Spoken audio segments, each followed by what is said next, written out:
I wish I could convince everybody to do ecstatic dance.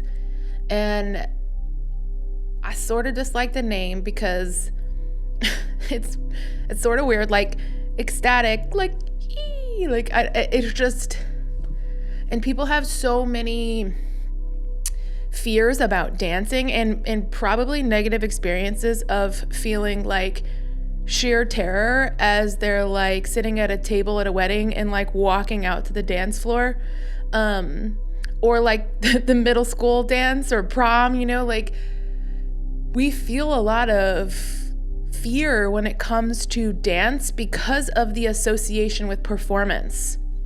And in the dominant culture, like dance is seen as performance, as in, can you do this good or bad? Like it's like there's a lot of judgment around it and a lot of perfectionism.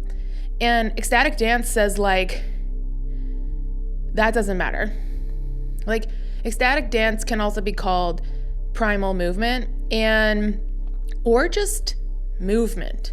It's like our bodies, one of the fundamental things our bodies should be doing is organically moving.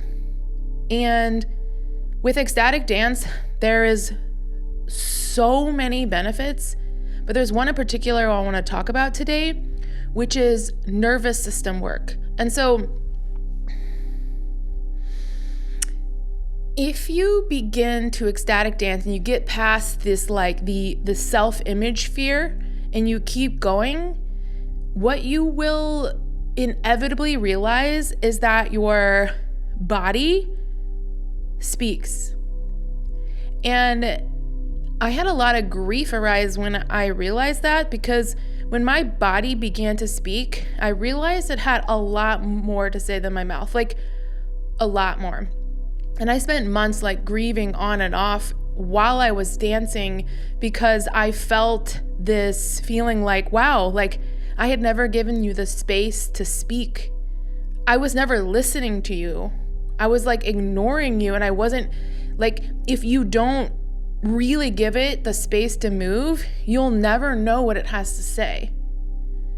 And when you begin to listen, what it will inevitably teach you is how to increase the range of tolerance within your nervous system. And so, for example, if you are feeling this feeling of like folding in and possibly like freezing and sorrow, for example, through ecstatic dance, you can go into that experience and your body will show you how it will actually move with that. And as you're moving with this feeling of moving in and you accentuate that feeling, what you will inevitably do is, because there's movement involved, you're able to move out of it. And through that, so it's like through that process, you are building the ability to come out of freeze and keep moving. And so you will see over time how you're able to have flexibility between emotional states and physical states within the body. And this increases your range so that when you are just interacting with people in your life, you will have an increase in range within your system, which has a very direct correlation between your ability to pause, to speak like from a grounded place in conversation with another human being. And that is like an incredible gift of many when it comes to allowing your body to move.